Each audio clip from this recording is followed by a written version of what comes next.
എടാ പോടാ, ഒരു കുഞ്ഞു കടിതാടാ. അവൻ നല്ല പേരയ്ക്കാൻ കൊണ്ടുപോയി, കിട്ടിയില്ല. പേരയ്ക്ക പറിച്ചു തരൂ. എടാ ഒരു കടിതാടാ, ഒരു കുഞ്ഞു കടിതാടാ, കഷ്ടമുണ്ട്. അത് അതിനകത്ത് കിളി കാണാതെ ആകെ കിടന്ന ഒരു പേരയ്ക്ക, അത് അളിയൻ പറിച്ച് അവന് കൊടുക്കുകയും ചെയ്ത്. ഒന്ന് കടിക്കാൻ പൊട്ട് പേരയ്ക്കയാ. നോക്കട്ടെ. മാമച്ചി പറിക്കുന്നില്ല, മാമച്ചി പറിക്കുന്ന എനിക്കാ.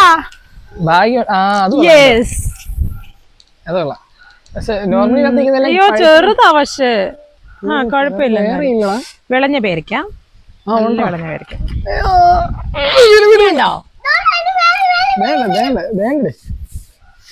അത് വിളഞ്ഞിട്ടില്ല, തോന്നുന്നു. അല്ലെന്ന് അവളെ പൊട്ടെല്ലാം പറിച്ച് എനിക്ക് തരുവാ. ഒരു ന്യൂ ഫേസ് കാണിക്കും, നല്ല രസമുണ്ടല്ലേ.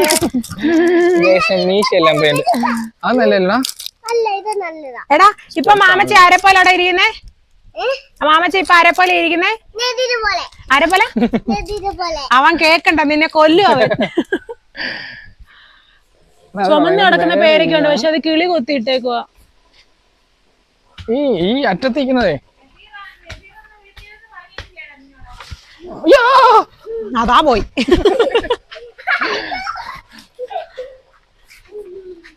അവിടെ നിൽക്കുന്നതൊക്കെ പച്ചയാണ്, അതൊക്കെ പച്ചയാണ്. വേണമെന്നൊന്നും പറയാൻ പറ്റത്തില്ല, അപ്പോഴത്തേക്ക് പിന്നെ മരം വെച്ച് മാറാതെ കൊണ്ടോ. അത് ഞാൻ മാമച്ചിരിക്കുന്ന, ഇത് നീ എടുത്തോ, ഇത് നീ എടുത്തോ. രണ്ടും പൊട്ടെങ്കിലും നമ്മൾ സെറ്റാണേ. കഴിഞ്ഞോ? ഇനിയുണ്ട് അതില്. ഇനി പൊട്ടെല്ലാം കൂടെ പറിക്കണ്ട. ഇത് ഞാൻ തിന്നട്ടെ, ഇത് പിടിച്ചേ. വിളഞ്ഞ കേട്ടോ, ഇത് നിൽക്കുന്ന വിളഞ്ഞ പേരക്കെല്ലാം കിളി കൊത്തിയതാ. പൊട്ട ഇത് ഞാൻ തിന്നണമല്ലോ. കരിയും പൊട്ടാടാ ഇത്, നോക്ക്. അത് വളരെ നല്ലതാ. ആ സൂപ്പർ അല്ലേ? അത് അത്യാവശ്യം വിളഞ്ഞ അല്ലേ? ഇത്രയും വിളഞ്ഞാ മതി. മെച്ചു ഉറക്കം കഴിഞ്ഞോ? ഉറക്കം കഴിഞ്ഞോ? മെച്ചു നല്ല ഉറക്കത്തിലായിരുന്നു, ഉറക്കത്തിന് ചാടി എണീറ്റില്ല. നിക്ക ഇപ്പൊ നോക്ക്. മെച്ചു പേരയ്ക്ക വേണോ? പേരയ്ക്ക വേണോ? വേണോ? പിള്ളേര് കാണാതിരിക്കാൻ വേണ്ട ഒരാൾ കിട്ടിയ പേരയ്ക്ക ഒന്ന് ഒളിച്ചു തിന്നുക. അതും കൊണ്ട് പോകും, എനിക്ക് കിട്ടത്തില്ല. എനിക്കാണ് എന്തോ തിന്നാനാന്ന് അറിയാതെ നിക്കുവോ ഞാൻ. എന്റെ പറ്റി കൊക്കപ്പുഴം കണ്ടെന്ന് വളരുന്നേ. കൊക്കപ്പുഴ ബേബി, നമ്മന്റെ ബേബി അത്. അപ്പൊ നമ്മളോട് ഒത്തിരി പേര് മെസ്സേജ് അയച്ചു ചോദിച്ചിട്ടുണ്ടായിരുന്നു പൊന്നാക്കി ഇപ്പൊ എങ്ങനെ ഉണ്ടെന്നുള്ള കാര്യം. വലിയ കുഴപ്പമൊന്നുമില്ല, ഇടയ്ക്കിടയ്ക്ക് ഒരു വാള് വെപ്പ്, പിന്നെ ഗ്യാസിന്റെ ബുദ്ധിമുട്ട്, ആ പ്രശ്നം മാത്രമേ, അല്ലാതെ ഒരു കുഴപ്പമില്ല. പിന്നെ കണ്ണി കാണുന്നൊക്കെ തിന്നണമെന്ന് തോന്നുന്നുണ്ട് എനിക്ക്. അപ്പൊ ഇപ്പൊ വന്ന് പൊന്നാക്ക് ഉറക്കമില്ലാത്ത രാത്രികൾ ഉറക്കമേ ഇല്ല. കാര്യം നേരത്തേക്ക് എന്ന് പറഞ്ഞാൽ കട്ടിലുണ്ടാ ഞാൻ അങ്ങനെ ഉറങ്ങത്തില്ലായിരുന്നു, പക്ഷെ പൊന്ന കിടക്കുന്ന സമയത്ത് തന്നെ ഉറങ്ങുമായിരുന്നു. നേരെ അത് തിരിഞ്ഞു. ഇപ്പൊ നമ്മള് കിടക്കാൻ പോയി കഴിഞ്ഞാൽ ഞാൻ അപ്പൊ തന്നെ സ്പോട്ടിൽ കിടന്ന് ഉറങ്ങും.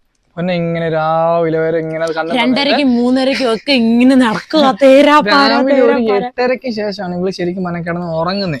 രാവിലെ ഉറങ്ങാൻ നല്ല സുഖമാണ്. എനിക്കൊരു 10 മണിയായാലും 11 മണിയായാലും എണ്ണിക്കണമെന്നില്ല. അതേപോലെ ഇടയ്ക്കിടയ്ക്ക് പറയും ഇന്ന സാധനങ്ങൾ കഴിക്കണം എന്നൊക്കെ. പക്ഷെ എന്തെങ്കിലും കിട്ടി കഴിഞ്ഞു കഴിഞ്ഞാൽ ആ ആഗ്രഹം അപ്പൊ തന്നെ നിൽക്കും. അതായത് ആഗ്രഹം മാത്രമേ ഉള്ളൂ, ഇല്ല കഴിച്ചുള്ളൂ. ലിറ്റിൽ ബംബ് കഴിച്ചപ്പോ പൊന്നാക്ക് വയറൊക്കെ വെച്ച് തുടങ്ങിയിട്ടുണ്ട്. അപ്പൊ നമ്മള് 3 മാസം അല്ലേ, 3 മന്ത് സ്റ്റാർട്ടായി. 3-ാം മാസത്തെ സ്കാനിങ്ങിന് നമുക്ക് 8-ാം തീയതി പോണം. 8-ാം തീയതി ഇനി സ്കാനിങ്ങിന് പോണം. 9-ാം തീയതി ഹോസ്പിറ്റലിൽ പോണം. 3-ാമത്തെ 8-ാം തീയതി സ്കാനിങ്ങിന് പോകുമ്പോ ഒന്നുകൂടെ ബേബിയെ കാണാൻ പോവാ. അപ്പൊ ഇപ്പൊ കുറച്ചുകൂടെ ഒന്ന് വലിപ്പമൊക്കെ വെച്ചിട്ടുണ്ടാവും അല്ലേ?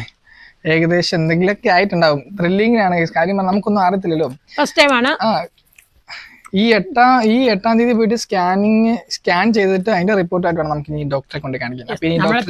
പത്തനംതിട്ടയിലല്ല കാണിക്കുന്നത്, കോട്ടയത്താണ് കാണിച്ചോണ്ടിരിക്കുന്നത്. കോട്ടയത്ത്. അപ്പൊ നമ്മള് പത്തനംതിട്ടയിലാണെങ്കിലും നമ്മൾ കാണിക്കുന്നത് കോട്ടയത്താണ്. പക്ഷെ ഇപ്പോഴത്തെ സാഹചര്യത്തിൽ പൊന്നാക്കി അവിടം വരെ ട്രാവൽ ചെയ്യാനുള്ള ഭയങ്കര ബുദ്ധിമുട്ടുണ്ടെങ്കിൽ പോലും നമ്മളത് അങ്ങനെ കാണിച്ചേ പറ്റത്തുള്ളൂ. കാരണം നമുക്ക് പത്തനംതിട്ട റെഫർ ചെയ്ത് നമ്മൾ കോട്ടയം മെഡിക്കൽ കോളേജിൽ ഇപ്പൊ കാണിച്ചോണ്ടിരിക്കുന്നത്.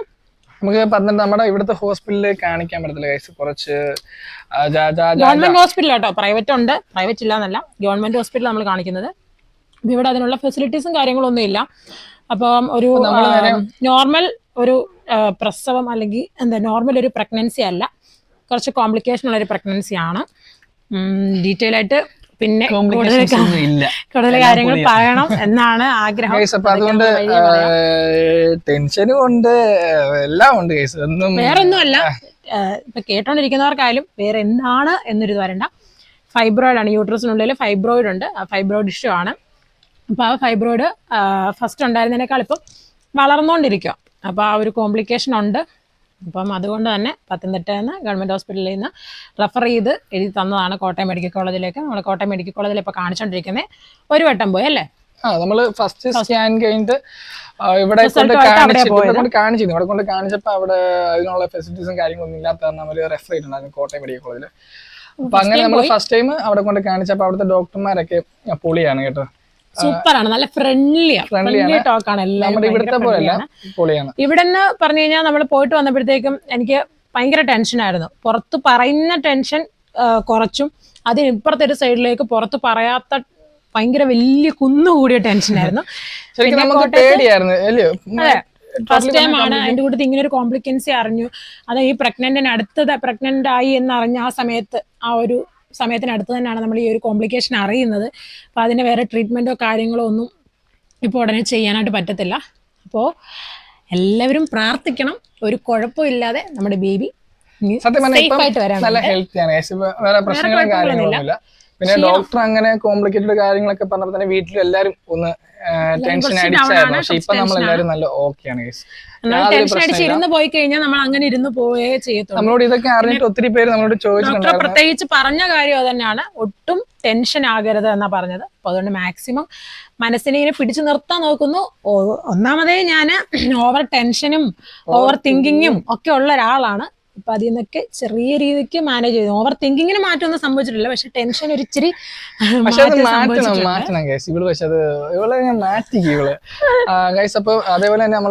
അപ്പൊ നമ്മളിനി 8-ാം തീയതി സ്കാനിങ്, 3-ാം മാസത്തെ സ്കാനിങ് ആണ്. സ്കാനിങ് ഉണ്ട്, എന്റെ കൂടെ തന്നെ ഇഞ്ചക്ഷൻ ഉണ്ട്. ഫസ്റ്റ് ഇഞ്ചക്ഷൻ എടുത്തു, ഫസ്റ്റ് TD എടുത്തു, ഇനി അടുത്തതുണ്ട്. നമ്മുടെ ഇവിടുത്തെ അംഗൻവാടിയിൽ നമ്മൾ രജിസ്റ്റർ ചെയ്തിട്ടുണ്ട്. അംഗൻവാടി രജിസ്റ്റർ ചെയ്തു. ഇനി അതിന്റെ കുറച്ച് കാര്യങ്ങളൂടെ ഉണ്ട്, അതുകൂടെ കഴിയുമ്പോൾ അതും കംപ്ലീറ്റ് ആവും. അങ്ങനെ നമ്മള് ഞാൻ പിന്നെ വീട്ടിൽ തന്നെ ഇരിക്കുന്നു, ഫുഡ് കഴിക്കുന്നു, വീഡിയോസ് കാണുന്നു.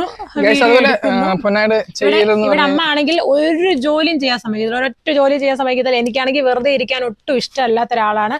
എനിക്ക് വീട്ടിലിരിക്കുന്നതേ ഒട്ടും ഇഷ്ടമല്ല. എനിക്ക് ജോലിയാണെങ്കിലും കുഴപ്പമില്ല, എന്ത് ജോലിയാണെങ്കിലും കുഴപ്പമില്ല, കഠിനമായിട്ടുള്ള ജോലിയാണെങ്കിൽ ഇപ്പം നോർമൽ ആയിരുന്നെങ്കിൽ ഓക്കെ കുഴപ്പമില്ല, എന്തെങ്കിലും ചെയ്യാൻ പറയാം. പക്ഷെ ഇപ്പം എന്തെങ്കിലും ജോലി അമ്മ ചെയ്യാൻ പറഞ്ഞാൽ ഓടിച്ചെന്നിട്ട് വരും. അമ്മയോട് പറയും, അമ്മ പറഞ്ഞേക്ക് ഞാൻ ചെയ്യാം, അമ്മ അവളെ ഇവിടുന്ന് ഓടിച്ചു വിടും. ഞാൻ പാത്രം കഴുകാന്നും അവരെന്നൊക്കെ ചെയ്യാന്നെല്ലാം പറഞ്ഞു പോകും. പക്ഷെ അമ്മ ഒന്നും സമ്മതിക്കത്തില്ല.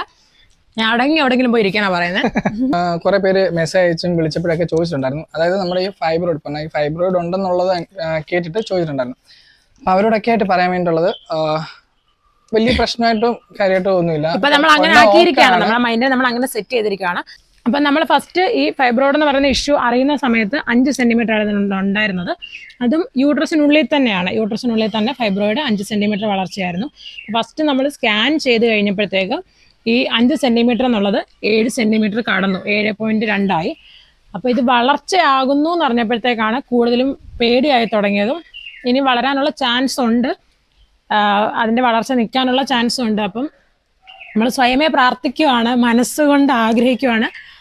ഇനി അതായത് നമ്മൾ 8-ാം തീയതി ചെല്ലുന്ന സ്കാനിങ്ങിൽ അത് ഒന്നെങ്കിൽ ആ നിൽക്കുന്ന സ്റ്റേബിളിൽ തന്നെ നിൽക്കണം, അല്ലെങ്കിൽ അതിന് എന്തെങ്കിലും ചുരുക്കം ഉണ്ടാകണം എന്നാണ് പ്രാർത്ഥിക്കുന്നത്, ആഗ്രഹിക്കുന്നത്. അതിൽ വളർച്ച കൂടുതലാണെന്ന് അറിയുമ്പോഴാണ് കൂടുതൽ ടെൻഷൻ ആവുന്നത്. കൂടുതൽ അപ്പോഴത്തേക്ക് ചിന്തിക്കാൻ തുടങ്ങും. പിന്നെ അതിൻ്റെതായിട്ടുള്ള ബുദ്ധിമുട്ടുകൾ എനിക്ക് പേഴ്സണലി ഉണ്ട്. ഒരു നോർമൽ ഒരു പ്രഗ്നന്റ് ആയിട്ടിരിക്കുന്ന ഒരാൾക്കുള്ളതല്ല, അതിനപ്പുറത്തേക്കുള്ള കുറെ ഇഷ്യൂസും ബുദ്ധിമുട്ടുകളും ഉണ്ട്. പിന്നെ നമ്മളെല്ലാം നമ്മുടെ ബേബിക്ക് വേണ്ടിയിട്ട് സഹിക്കുവാണ്. പെയിൻ ഉണ്ട്, നൈറ്റ് ഏറ്റവും കൂടുതലായിട്ട് പെയിൻ എടുക്കുന്നത്. രാത്രി ആകുമ്പോഴത്തേക്ക് വയറിൽ കുത്തിപ്പിടിക്കുന്ന പോലത്തെ വേദനയാണ്. നമുക്കൊന്നും ചെയ്യാൻ പറ്റത്തില്ല, ടാബ്ലറ്റ്സ് ഒന്നും കഴിക്കാൻ പറ്റത്തില്ല. ജസ്റ്റ് ഫോളിക് ആസിഡ് മാത്രമേ ഞാനിപ്പം ടാബ്ലറ്റ് ആയിട്ട് കഴിക്കുന്നുള്ളൂ. കാൽസ്യം, അയൺ അങ്ങനത്തെ ഒരു ടാബ്ലറ്റും കഴിക്കുന്നില്ല. ഒന്നും കഴിക്കാൻ പറ്റത്തില്ല. നമ്മുടെ അടുത്ത് പ്രത്യേകിച്ച് ഡോക്ടർ പറഞ്ഞു പെയിൻ കില്ലേഴ്സോ മറ്റു കാര്യങ്ങളോ ഒന്നും ഒരു കാരണവശാലും കഴിക്കരുത്. പെട്ടെന്ന് പനിയോ അങ്ങനെ കാര്യങ്ങൾ വരുവാണെങ്കിൽ ചെന്ന് ഡോക്ടറെ കണ്ടിട്ട് ടാബ്ലറ്റ് മേടിക്കുക, അല്ലെങ്കിൽ ഇഞ്ചക്ഷൻ അതുപോലെ കാര്യങ്ങളൊന്നും ചെയ്യല്ലെന്ന് പറഞ്ഞിട്ടുണ്ട്. അപ്പോൾ ഡോക്ടർ പറഞ്ഞതെല്ലാം അതേപോലെ തന്നെ നമ്മൾ കേൾക്കുന്നുണ്ട്, മാക്സിമം ട്രൈ ചെയ്യുന്നുണ്ട്. വെള്ളം നല്ലോണം കുടിക്കാൻ പറഞ്ഞ ആ ഒരു ബുദ്ധിമുട്ട് മാത്രമേ എനിക്കുള്ളൂ. നോർമലി വെള്ളം കുടിക്കാൻ നല്ല മടിയുള്ള ആളാണ്. ഇപ്പോഴും വെള്ളം കുടിക്കലിന് വലിയൊരു പുരോഗമനമൊന്നും വന്നിട്ടില്ല.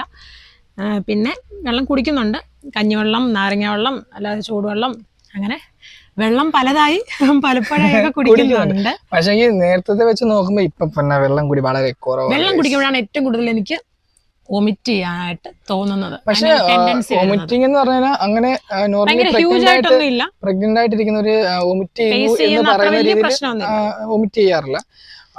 ജസ്റ്റ് ഇടവിട്ട് വല്ലപ്പോഴും മാത്രമേ ഉള്ളൂ. എല്ലാ ഡേയ്സിലും ഇല്ല, ചില ഡേയ്സിലും മാത്രം. അത് കൂടുതലും നൈറ്റാ വരുന്നത്. നൈറ്റാണ് പ്രശ്നം, ഉറക്കമില്ല, വോമിറ്റിംഗ്. രാത്രിയില് ഇത് ഭയങ്കര വിഷയമാണ്. ഇവള് രാത്രിയിൽ ഉറങ്ങാറില്ല. ഞാൻ ചിലപ്പോ കണ്ണ് തുറന്നു നോക്കുമ്പോൾ ഇവള് റൂമിനകത്ത് അങ്ങോട്ടും ഇങ്ങോട്ട് തലങ്ങ് എന്നെ കണ്ട് പേടിക്കും, നടക്കുക. നമ്മളിപ്പോ എന്തെങ്കിലും ചെറിയൊരു സൗണ്ട് കേട്ട പോലെ അയ്യോ എന്ത് സൗണ്ട് കേട്ടെ, അങ്ങനെയുള്ള ചോദ്യങ്ങളൊക്കെയാണ് കേസ് ഇവിടെ നിന്ന് വരുന്നത്. ബേബി എവിടാ? ബേബി എവിടാ? അയ്യോ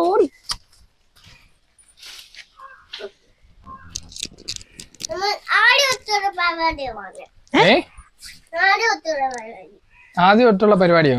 എന്ത് പരിപാടി? ഞാനിവിടെ ഇങ്ങനെ ഇരിക്കാം. പാവോ എടാ, ഞാനിപ്പോ തറയി വീട്ടോടാ. സൂപ്പർ. ആ മതിയടാ. ചെറിയ പിള്ളേർക്കോ? ഷാനുന്റെ ബേബി അപ്പൊ ചെറിയ പിള്ളേരല്ലേ? ഓക്കെ, പിടിച്ചിരിക്കാൻ ചേട്ടാ. എന്താണ് പറയാനുള്ളത്? രാവിലെ ഇറങ്ങിയപ്പോ ഒരാൾക്ക് തോന്നി മീശ എടുക്കാന്ന്. മീശ കുറച്ചെടുത്താ മറ്റേ പഴയ നടന്മാർ ഇവിടെ പുഴു വെച്ചേക്കുന്ന മീശ ഉള്ളു, അതുപോലത്തെ മീശ വെച്ചോണ്ട് കുറച്ചു നേരം നടന്നു. അത് കഴിഞ്ഞിട്ട് അത് കളഞ്ഞു. പിന്നെ താടി കുറച്ച് കളഞ്ഞപ്പോ ഞാൻ പറഞ്ഞു അയ്യോ നേരത്തെ ഉണ്ടായിരുന്നായിരുന്നു നല്ലത്. അപ്പോഴത്തേക്ക് ബാക്കിയും കൊണ്ടാൻ കളഞ്ഞു, ഇവിടെ മാത്രം വെച്ചു. പിന്നെ അത് മൊത്തത്തിൽ കളയണമെന്നായിരുന്നു ആഗ്രഹം. എന്നിട്ട് 1.5-2 മണിക്കൂറത്തെ പ്രയത്നം കൊണ്ടാണ് മൊത്തം ഒന്ന് കളഞ്ഞത്. ഞാനൊരു കൊറിയൻ ലുക്ക് അടിച്ചതാ, നല്ല രസമുണ്ട്. രാവിലെ എനിക്ക് വന്നപ്പോ എനിക്ക് തോന്നി മീശയൊക്കെ താടിയൊക്കെ ഒന്ന് കളഞ്ഞ ഒത്തിരി നാളായിരുന്നു മീശയൊക്കെ കളഞ്ഞത്. അപ്പൊ അതിന്റെ പേര് ചെയ്തതാണ് ഈ കലാവിരുത്ത്. നല്ല ഭംഗിയുണ്ട്. നിങ്ങള് കമന്റ് ചെയ്യണം ഗൈസ്. അപ്പൊ നമ്മള് കുറച്ച് ദിവസങ്ങളായി ഗൈസ്, കുറച്ച് ദിവസങ്ങളല്ല, ഏകദേശം 1 മാസമായിരുന്നു നമ്മള് വീഡിയോ ഇട്ടിട്ട്. നമ്മള് ഫുൾ വീഡിയോ എനിക്കൊന്ന് കുറെ നാളിന് ശേഷം, കുറെ നാളെന്നല്ല, നമ്മുടെ ആദ്യമായിട്ടാണ് തോന്നുന്നു ഗൈസ് നമ്മുടെ പ്രഗ്നൻസി വീഡിയോക്ക് അത്ര വ്യൂസും കാര്യങ്ങളൊക്കെ കിട്ടുന്നത് അല്ലേ? അതെ, നമ്മളെ അതിനുശേഷം ഇന്നാണ് നമ്മൾ ഫുൾ വീഡിയോ എടുക്കുന്നത്. അതെ. അതേപോലെ തന്നെ നമ്മുടെ ഫേസ്ബുക്കിലാണെങ്കിലും ഇൻസ്റ്റാഗ്രാമിലാണെങ്കിലും നമ്മൾ ഒട്ടും പ്രതീക്ഷിക്കുന്നില്ല നമ്മൾ ഇത്ര ആൾക്കാർ സപ്പോർട്ട് ചെയ്യുന്നു, അല്ലെങ്കിൽ ഇത്ര ഫോളോവേഴ്സ് കിട്ടുന്നു നമ്മൾ ഒട്ടും പ്രതീക്ഷിക്കുന്നില്ല ഗൈസ്. അപ്പം നമ്മുടെ ഇൻസ്റ്റാഗ്രാമിൽ ഏകദേശം 67 അല്ലേ, 67 സംതിങ് ഫോളോവേഴ്സ് ആയിട്ടുണ്ട് ഗൈസ്. 67 ഭയങ്കര ഒരുപാട് സന്തോഷമുണ്ട്. അതേപോലെ തന്നെ നമ്മുടെ ഫേസ്ബുക്കിലാണെങ്കിൽ ഏകദേശം 82 ഫോളോവേഴ്സ് ആയിട്ടുണ്ട് ഗൈസ്. അപ്പൊ നമ്മൾ ഒട്ടും പ്രതീക്ഷിച്ചിരുന്നില്ല നമുക്ക് ഇങ്ങനെ സപ്പോർട്ട് ചെയ്യും എന്നുള്ള കാര്യമൊന്നും പ്രതീക്ഷിച്ചില്ല. നമ്മൾ ജസ്റ്റ് വീഡിയോസ് ഇട്ടിട്ടുണ്ടെങ്കിലും ഇങ്ങനെ സപ്പോർട്ട് കിട്ടുന്ന ഒട്ടും പ്രതീക്ഷിച്ചില്ല. ഫാമിലിയിലും നമ്മുടെ ഫേസ്ബുക്ക് ഫാമിലിയിലും ഉള്ള ഫ്രണ്ട്സ് നമ്മളെ അതുപോലെ തന്നെ യൂട്യൂബിലും സപ്പോർട്ട് ചെയ്യണമെന്നാണ് നമുക്ക് പറയാനായിട്ടുള്ളത്. കാരണം യൂട്യൂബ് അത്രത്തോളം അങ്ങോട്ട് കയറി വന്നിട്ടില്ല. എന്നാലും ഏകദേശം ഒരു കഷ്ടപ്പെട്ടിട്ടാണെങ്കിൽ ഏകദേശം ഒരു 5K സംതിങ് ഉണ്ട് ഗൈസ്. എന്തായാലും നമ്മുടെ ഫാമിലീസ് യൂട്യൂബിലും കൂടെ നമ്മളെ സപ്പോർട്ട് ചെയ്യുകയാണെന്നുണ്ടെങ്കിൽ നമുക്കത് വലിയ വിജയമായിരിക്കും. അപ്പോൾ എന്നെ കുറിച്ച് അന്വേഷിച്ചവർക്കും എന്റെ സുഖവിവരങ്ങൾ അന്വേഷിച്ചവർക്കും എനിക്കിപ്പോ എങ്ങനെ ഉണ്ട് കാര്യങ്ങളെല്ലാം വിളിച്ചും അതുപോലെ തന്നെ മെസ്സേജ് അയച്ചും കമന്റ് ആയിട്ടും ചോദിച്ച എല്ലാവർക്കും ഉള്ള റിപ്ലൈ ആണ് തന്നത്. ഞാൻ ഓക്കെ ആണ്, സേഫ് ആണ്, ഹെൽത്തി ആണ്. പിന്നെ ഈ ഒരു പ്രോബ്ലം മാത്രമേ ഉള്ളൂ, അത് എല്ലാവരും പ്രാർത്ഥിക്കുക. പിന്നെ ഇപ്പൊ 3 മന്ത് പ്രഗ്നന്റ് ആയിട്ടിരിക്കുന്ന ആരെങ്കിലും നമ്മുടെ വീഡിയോ കാണുന്നുണ്ടെങ്കിൽ നിങ്ങൾ കമൻറ്റ് ചെയ്യുക. പിന്നെ നിങ്ങൾക്ക് ഇപ്പം ഉള്ള ബുദ്ധിമുട്ട് അല്ലെങ്കിൽ ഇനി ഉണ്ടാകാൻ ചാൻസ് ഉള്ള ബുദ്ധിമുട്ടുകൾ അല്ലെങ്കിൽ എന്തെങ്കിലും നല്ല ടിപ്സ് എന്തെങ്കിലും എനിക്ക് വേണ്ടിയിട്ട് പറഞ്ഞു തരാനുണ്ടെങ്കിൽ അതും പറഞ്ഞു തരാം. ഞാൻ എൻ്റെ മാക്സിമം ഫോളോ ചെയ്യുന്നതായിരിക്കും. അതേപോലെ തന്നെ നമ്മളെ കുറിച്ച് ആർക്കെങ്കിലും എന്തെങ്കിലും അറിയണം, നമ്മളോട് എന്തെങ്കിലും ചോദിക്കണം എന്നുണ്ടെങ്കിൽ ജസ്റ്റ് ഈ വീഡിയോക്ക് താഴെ കമന്റ് ഇട്ടാൽ മതി. അപ്പൊ നമ്മൾ അടുത്തൊരു Q&A ആയിട്ട് നമ്മൾ അടുത്ത വീഡിയോ വരും ഗൈസ്. അപ്പൊ എന്തായാലും ഇപ്പൊ ഹാപ്പിയാണ്. പിന്നെ എല്ലാവരും പ്രാർത്ഥിക്കുക, സപ്പോർട്ട് ചെയ്യുക. നിങ്ങളുടെ സപ്പോർട്ട് ഉണ്ടെങ്കിൽ മാത്രമേ ഞങ്ങൾക്ക് മുന്നോട്ട് പോകാൻ പറ്റത്തുള്ളൂ. ഇതുവരെ സപ്പോർട്ട് ചെയ്ത് എല്ലാ കാര്യത്തിലും കൂടെ നിന്ന എല്ലാവർക്കും ഒരു ബിഗ് താങ്ക്സ്. ഗൈസ്, അപ്പോൾ ഇന്നത്തെ വീഡിയോ ഇത്രയുള്ളൂ. ബൈ.